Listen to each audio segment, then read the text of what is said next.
오늘 함께 읽은 말씀 가지고 손해보기 싫어하는 세상 가운데서라는 제목으로 함께 말씀을 나누도록 하겠습니다. 오늘 설교를 시작하면서 이제 한 가지 좀 논란을 소개하며 시작을 하려고 합니다. 이 논란이 제 기억에는 한 2, 3년 정도 된 것 같은데 이런 논란입니다. 이제 9시에 출근이면 몇 시까지 출근하는 게 맞을까요? 한쪽은 이제 한 10분에서 15분 정도 좀 일찍 가서 이제 준비를 하다가 9시에 이제 업무를 시작해야 된다라는 쪽이 있고요. 또 한쪽은 아니 9시 출근이면 9시까지 그냥 늦지 않게 8시 59분이나 9시에 딱 맞춰 가가지고 일을 시작하면 되는 것이 아닌가라고 이렇게 두 가지로 갈리는 이 논란이 있습니다. 오늘 예배하는 우리 예배자, 우리 성도님들은 어떻게 생각하시는지 모르겠습니다. 제가 설문조사를 해보지는 않았지만 제 주위에 있는 사람들과 이 이야기를 나눌 때 생각보다 많이 갈리는 것을 보았습니다. 근데 그 중에서도 이제 저처럼 조금 이제 젊은 사람들에게 이 질문을 하면 보통 이런 대답이 나옵니다. 9시 출근이면 9시까지 늦지 않게 가서, 그러니까 8시 59분 혹은 9시까지 가서 그냥 일을 시작하면 되는 것 아니냐라고 보통 답을 합니다. 그래서 제가 그 대답에 한 번 더 물었습니다. 한 10분에서 15분 좀 일찍 가서 일을 준비하다가 업무를 시작해도 괜찮지 않냐 그랬더니 단호하게 싫다랍니다. 그러니까 왜 싫다냐고 물어봤더니 나는 분명히 보통 요즘에 회사의 출근 시간이 9 to 6라고 얘기하는데 9시에 출근해서 6시에 이제 퇴근하는 것을 뭐 했다? 계약했다라는 겁니다.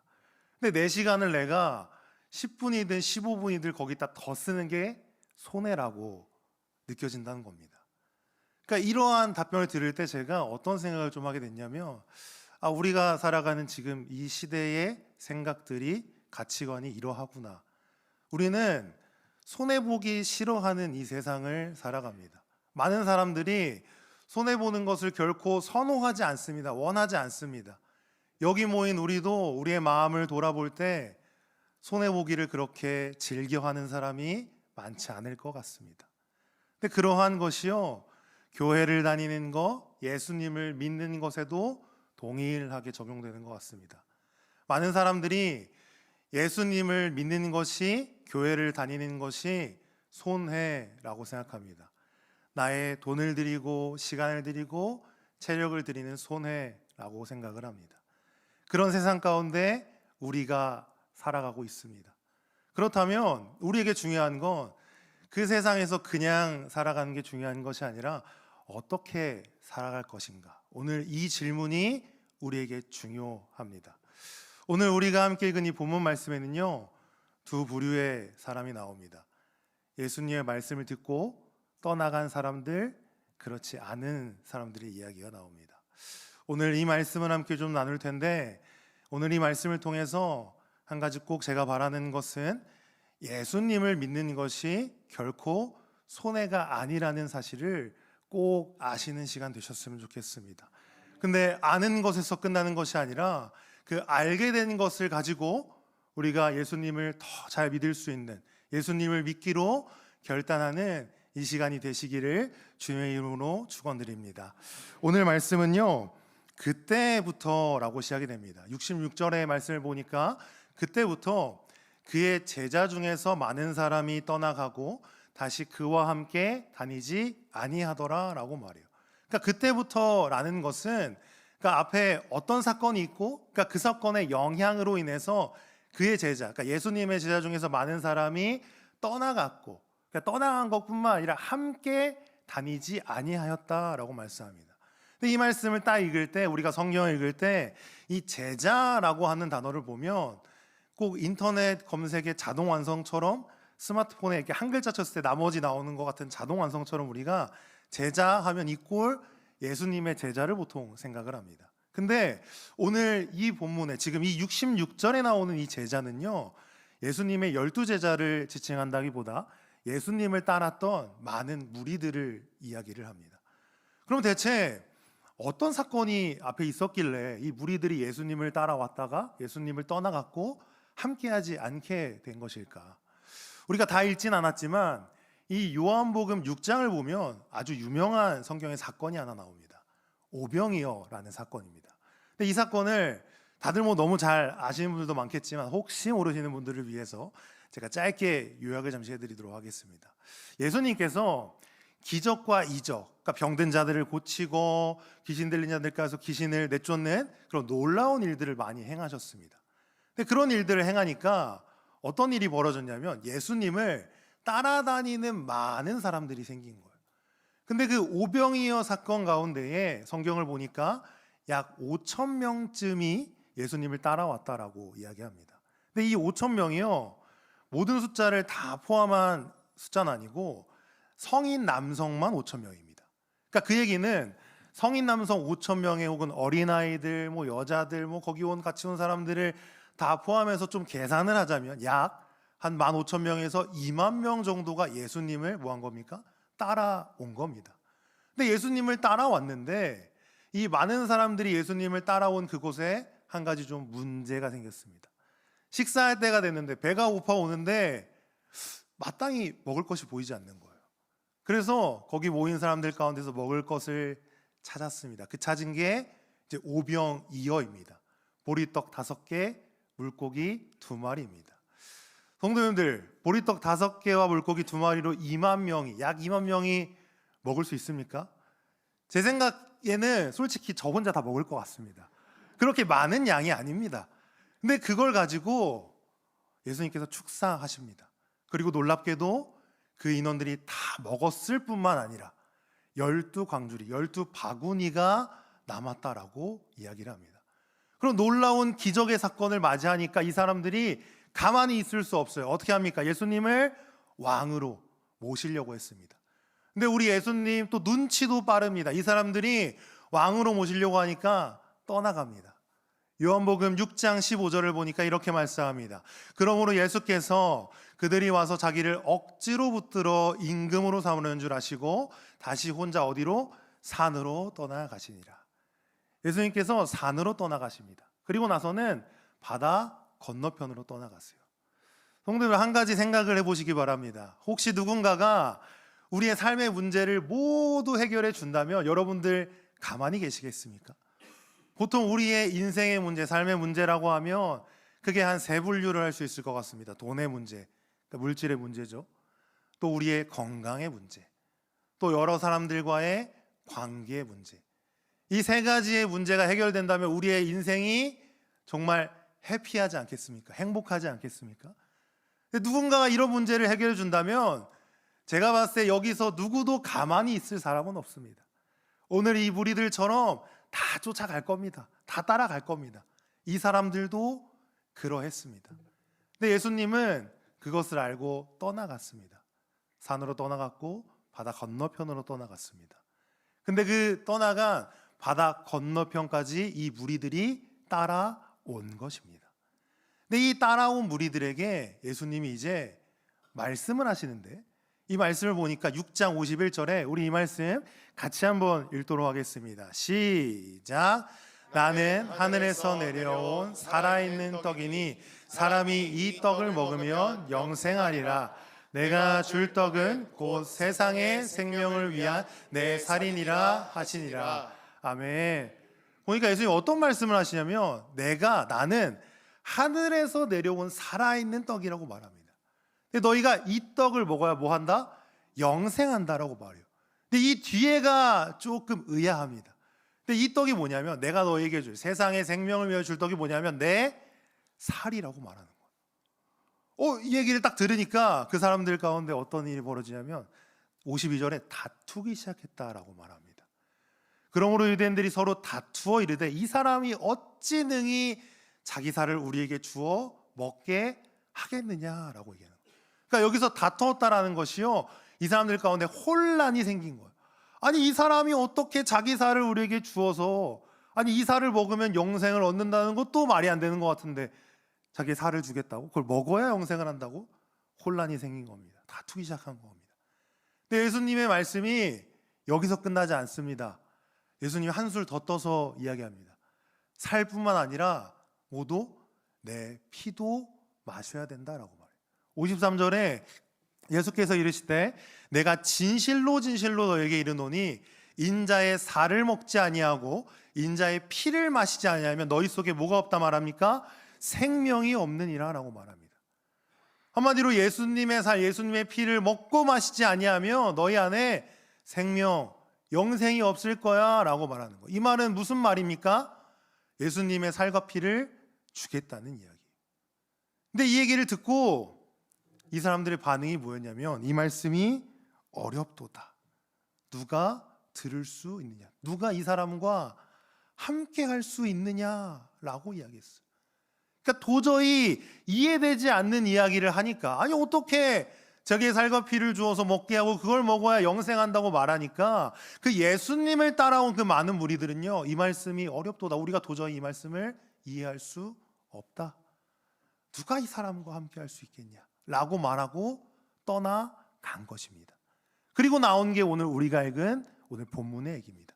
그 사건이 있고 난 후부터 그 많은 사람이 이렇게 예수님을 떠나갔고 예수님과 함께 하지 않았습니다.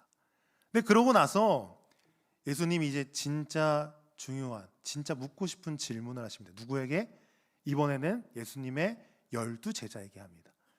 그 질문은 다른 것이 아닙니다. 너희도 가려느냐? 너희도 이해되지 않아서 떠나갈 것이냐? 라고 말합니다. 근데 이 질문에 우리가 알고 있는 성질 급한 베드로가 68절, 69절에 이렇게 말씀합니다. 오늘 핵심이 되는 구절인데 우리 두 절 말씀 함께 큰 목소리로 함께 읽도록 하겠습니다. 시작. 시몬 베드로가 대답하되 주여 영생의 말씀이 주께 있사오니 우리가 누구에게로 가오리이까? 우리가 주는 하나님의 거룩하신 자이신 줄을 믿고 알았사옵나이다. 아멘. 예수님이 제자들에게 너희도 가려느냐? 라는 이 질문에 베드로가 대답합니다. 주님, 영생의 말씀이 주님께 있는데 우리가 어디로 가겠습니까? 누구에게 가겠습니까? 그것뿐만 아니라 베드로가 또 뭐라고 말합니까? 예수님이 하나님의 거룩한 자이신 줄 우리가 믿고 알았습니다 라고 대답해요. 이 베드로의 대답에는요 두 가지가 담고 있어요. 첫 번째, 예수님 외에는 영생을 줄 분이 없다라는 것이 담겨 있습니다. 예수님 외에 우리 예수님에게 영생의 말씀이 있다라는 이 말은요 예수님을 떠나서는 예수님 외에는 영생을 줄 수 있는 분이 없다라는 겁니다. 그러니 우리가 어디로 가겠습니까? 누구에게 가겠습니까? 라고 이야기하는 것입니다. 두 번째는 이 베드로의 대답 가운데 예수님은 하나님의 거룩한 자라고 하는 이 대답이 담겨 있습니다. 근데 이 하나님의 거룩한 자라고 하는 것은요 그냥 단순히 예수님이 깨끗하다, 도덕적으로 바르다, 그러니까 이런 의미를 넘어서서 더 깊은 의미가 있습니다. 이 동일한 말을 또 어떤 존재가 했냐면 예수님이 귀신 들린 자에게서 그 귀신을 내쫓을 때 그 귀신이 이런 말을 합니다. 마가복음 1장 24절인데요 나사렛 예수여 우리가 당신과 무슨 상관이 있나이까? 우리를 멸하러 왔나이까? 나는 당신이 누구인 줄 아노니 뭐라 말합니까? 하나님의 거룩한 자니이다 라고 말합니다. 그러니까 이 귀신도 뭐라고 말하냐면 예수님에게 하나님의 거룩한 자라고 말합니다. 이 하나님의 거룩한 자라고 하는 것은요 그냥 단순히 도덕적으로 깨끗하다 정도의 이야기를 하는 것이 아니라 예수님이 하나님께로부터 온 메시아 구원자라고 이야기를 하는 겁니다. 예수님은요 하나님께로부터 온 구원자인 줄 믿습니다. 오늘 이 베드로, 예수님이 한 이 질문에 이 베드로가 하는 이 대답은요 두 가지인 것처럼 보이지만 사실은 한 가지입니다. 예수님 외에는 영생을 줄 수 있는 분이 없습니다. 왜냐하면 예수님은 하나님께로부터 온 메시아, 구원자이기 때문에 그렇다라는 것입니다. 오늘 이 사실이 우리에게 은혜가 되기를 간절히 바랍니다.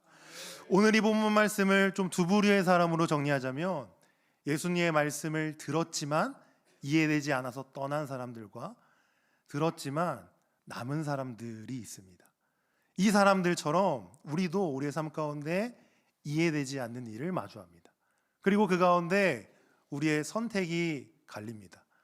표면적으로는 이해가 되지 않아 떠나는 것처럼 보입니다. 하지만 그 가운데 중요한 것은 예수님이 어떠한 분이신지를 제대로 알지 못할 때 떠난다라고 생각이 듭니다.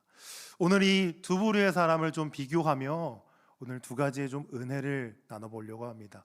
그래서 그 은혜를 통해서 예수님이 어떠한 분이신지, 예수님을 따라가는 것이 어떠한 것인지 꼭 알게 되시기를, 그 은혜를 깨닫는 이 시간 되시길 바랍니다. 예수님을 따라가는 것 첫 번째입니다. 우리 같이 한번 읽겠습니다. 시작. 이해로 가는 길이 아니다. 예수님을 따라가는 것은요, 단순히 우리가 이해가 돼서 가는 길은 아닙니다. 그냥 머리로 100% 이해가 돼서 예수님을 따라간다는 것은요, 굉장히 큰 오산입니다. 오늘 이 본문 말씀에 예수님의 말씀을 들었지만 떠나간 사람들이 나옵니다. 표면적으로는 이해가 되지 않아서 그냥 말씀이 어려워서 떠난 것처럼 보입니다. 그 말씀이 걸리니까 떠난 것처럼 보입니다. 하지만 그 실상에는요, 단순히 그냥 이해가 되지 않는 정도를 넘어서서 예수님이 자신이 생각했던 그런 분이 아니기 때문에 떠나간 것입니다. 이 사람들은 예수님을 어떻게 생각했냐? 예수님이 자신들의 배고픔, 문제를 해결해 주니까 이 예수님을 따라가면 자신의 문제를, 어려움들을 해결해 줄 수 있을 거라 생각한 겁니다. 근데 따라갔는데 웬걸 이해할 수 없는 얘기들을 내놓는 거예요. 자기의 살을 먹어야, 자기의 피를 먹어야 영생할 수 있다는 얘기를 하니까 그 얘기를 들었을 때 이 사람들이 결론을 내린 겁니다. 어떤 결론? 이 사람을 따라가서는 내가 원하는 것이 나올 수 없겠구나. 그러니까 예수님이 어떤 분이신지에 대해서 완전히 오해하는 거예요. 그러니 떠나간 것입니다. 근데 반대로 그럼 남은 그 예수님의 질문에 대답했던 그 베드로의 대답을 보면 왜 남았는지가 보입니다. 제가 빨간색으로 두 부분을 좀 표시하는데 68절에 보니까 시몬 베드로가 이렇게 대답했어요. 대답하되 주여 영생의 말씀이 주께 있사오니 우리가 누구에게로 가오리이까? 라고 말했습니다. 그리고 69절에는 우리가 주는 하나님의 거룩한 자이신 줄 믿고 알았사옵나이다 라고 말해요.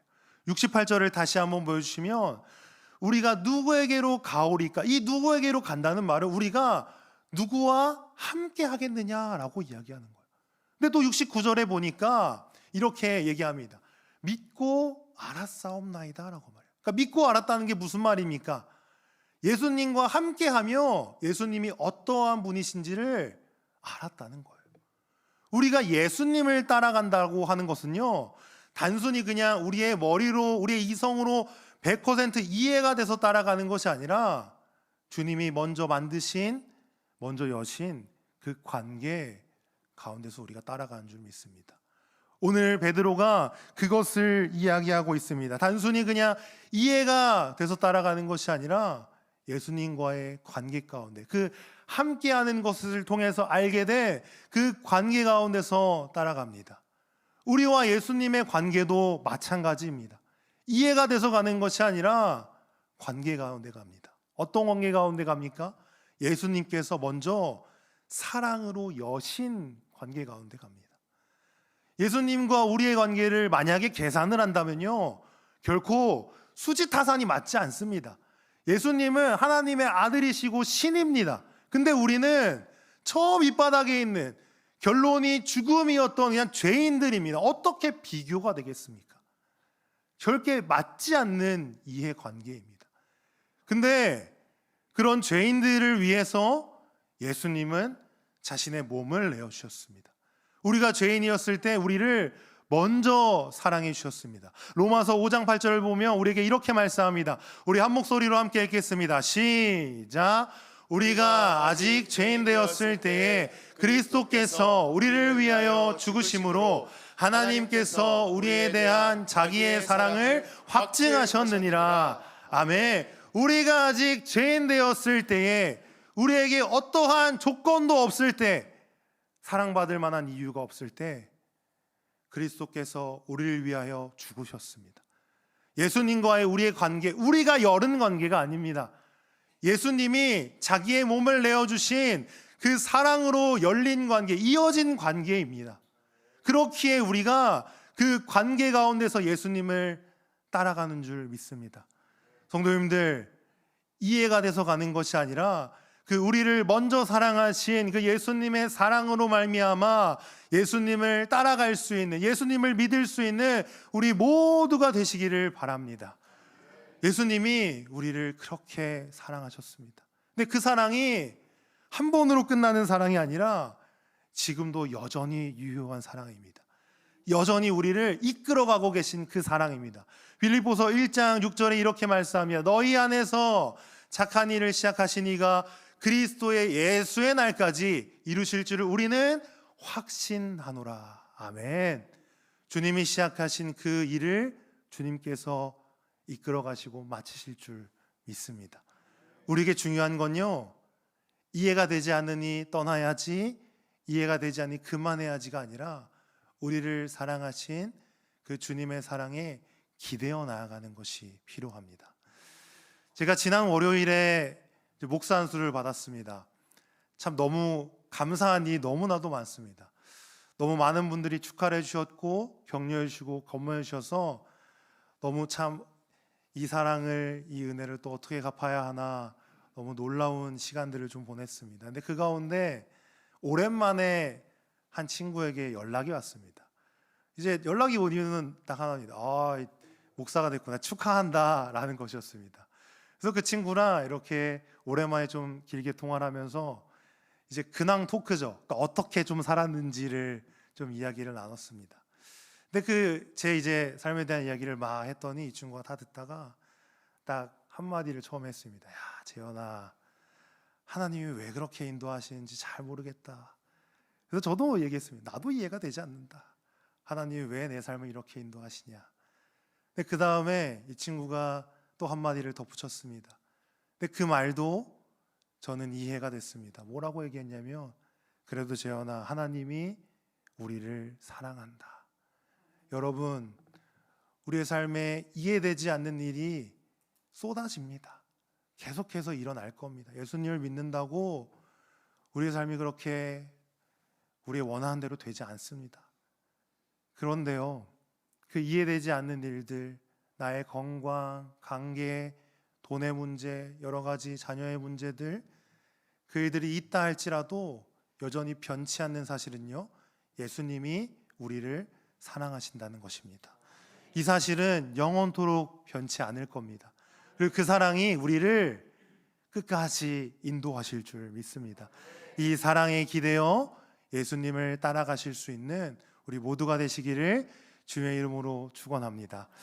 오늘 두 번째입니다. 예수님을 따라가는 것 두 번째, 우리 함께 읽겠습니다. 시작. 손해가 아니라 영생을 준비하는 길이다. 예수님을 따라가는 이 삶은요, 결코 손해가 아닙니다. 영생을 준비하는 길인 줄 믿습니다. 많은 사람은 이 예수님을 따라가는 것이 손해라고 생각합니다. 그 예수님의 말씀을 듣고 떠나간 사람들도 그랬습니다. 자신이 원하는 것이 나오지 않을 것 같으니 뭡니까? 원하는 것이 나오지 않으면 손해밖에 없는 거예요. 그러니 떠나갔습니다. 근데 지금 이 시대도 저는 똑같다라고 생각합니다. 보통 우리가 이제 직장을 다니거나 일을 하면 평일날 월요일부터 금요일까지 열심히 일을 합니다. 그럼 주말에 뭐 합니까? 쉬어야죠. 그러니까 쉬고 놀러 가야죠. 그러니까 사람들은 교회를 안 가려고 합니다. 교회 가면 자기의 뭘 써요? 돈도 써야 되지, 시간도 써야 되지, 체력도 써야 되지. 그러니까 손해라고 생각을 합니다. 근데 이러한 생각이 청소년들에게도 있는 것 같습니다.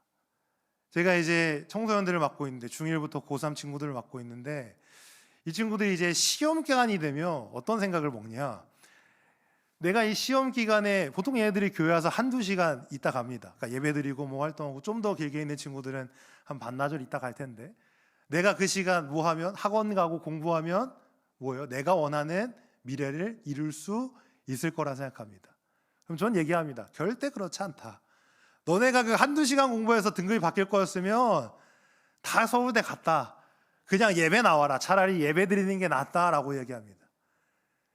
그렇게 이 청소년들에게도 뭐가 있는 겁니까? 그 시간이 손해라고 생각을 하는 겁니다. 근데 여러분, 예수님을 믿는 건요, 손해가 아닙니다. 영생을 준비하는 귀한 일인 줄 믿습니다. 우리에게 영생을 준비하는 것만큼 큰 일이, 귀한 일이 어디 있습니까? 그러니 오늘 이 베드로도 예수님이 너희도 가려느냐라는 그 질문에 영생의 말씀이 주님께 있는데 우리가 어디를 가겠습니까? 주님이 하나님께서 보내신 구원자인 줄 우리가 아는데 우리가 어디를 가겠습니까? 라고 이야기를 하는 것입니다. 우리 주님은요, 우리에게 손해를 주시기 위해서 오신 분이 아닙니다. 우리에게 영생을 주시기 위해서 오신 줄 믿습니다. 그래서 예수님을 믿는 자마다 뭐라고 말합니까? 영생한다고 말합니다. 우리 요한복음 3장 16절을 우리 믿음으로 함께 읽도록 하겠습니다. 시작. 하나님이 세상을 이처럼 사랑하사 독생자를 주셨으니 이는 그를 믿는 자마다 멸망하지 않고 영생을 얻게 하려 하심이라. 아멘. 우리 하나님이, 우리 예수님이 우리에게 원하는 건요, 손해보게 하고 우리에게 나쁜 것을 주려는 것이 아닙니다. 우리에게 영생을 주려고 하는 것입니다. 정말 그 좋은 것, 그 어떤 것과도 비교할 수 없는 것을 우리에게 주시기 위해서 그 하나님의 아들 예수님이 인간의 몸을 입고 이 땅에 오신 줄 믿습니다. 여러분들, 예수님을 믿다 보면 그것이 손해인 것 같다라는 생각이 들 때가 저도 있습니다. 목사여서 참을 때, 목사여서 또 예수님을 믿는 사람으로 분명히 내 눈앞에 이것이 이익인 것 같은데 그것을 선택하지 못할 때, 분명히 세상에서는 이렇게 선택하는 게 현명하다, 지혜롭다 얘기하는데 그런 것들을 놓칠 때 손해인 것처럼 느껴질 때가 솔직히 있습니다. 그런데 여러분, 그렇지 않습니다. 그런 것들은 다 헛되고 유한한 것입니다. 결코 영원하지 않습니다. 우리가 주님을 위하여 하는 일, 주님을 위하여 살아가는 그 모든 것이 영원한 줄 믿습니다. 우리가 그런 것 때문에 손해본다, 예수님 믿는 거 이게 뭐냐 라고 생각하는 것이 아니라 그 일들이 우리가 영생을 준비하는 일이다 라고 생각하시며 예수님을 믿고 따라갈 수 있는 우리 모두가 되시기를 주님의 이름으로 축원드립니다. 이제 말씀을 맺겠습니다. 우리는 손해를 보기 싫어하는 이 세상을 살아갑니다. 그리고 그 세상의 풍조가, 세상의 가치관이 우리에게도 좀 젖어든 것 같습니다. 그런데 예수님을 믿고 따르는 이 삶은요, 결코 손해가 아니라는 사실을 꼭 기억하시기 바랍니다. 영생을 준비하는 일입니다. 예수님께서 그 누구보다 먼저 손해 보셨습니다. 십자가에서 자기의 그 목숨을 우리를 위해서 내어 주셨습니다. 그보다 큰 손해가 어디 있습니까? 근데 그 손해로 우리를 살리신 예수님입니다. 이 사실을 꼭 기억하셔서 우리가 이 세상의 것들로 인해서 예수님 믿는 거 손해다 라고 생각하는 것이 아니라 우리를 사랑하신 그 사랑에 기대어 우리가 예수님 잘 믿을 수 있기를 바랍니다. 우리의 인생은 한 번밖에 없습니다. 한 번 지나가면 그 후에 우리 모두는 다 하나님 앞에 서게 됩니다. 그때에 하나님의 나라에 그 영생을 준비할 수 있는 우리 모두가 될 수 있기를 바랍니다. 그래서 이렇게 예수님을 믿으며 살아가다가 우리에게 누군가 야, 너 예수님 믿는 거 좀 손해지 않냐? 뭐 그렇게까지 해야 돼? 라고 질문을 할 때 그 질문에 당당하게 나는 결코 예수님을 믿는 것이 손해라고 생각하지 않아 라고 당당하게 고백할 수 있는, 얘기할 수 있는 우리 모든 신일의 성도님들 되시기를, 또 오늘 예배하는 모든 분들 되시기를 주님의 이름으로 부탁하고 축원합니다. 아멘.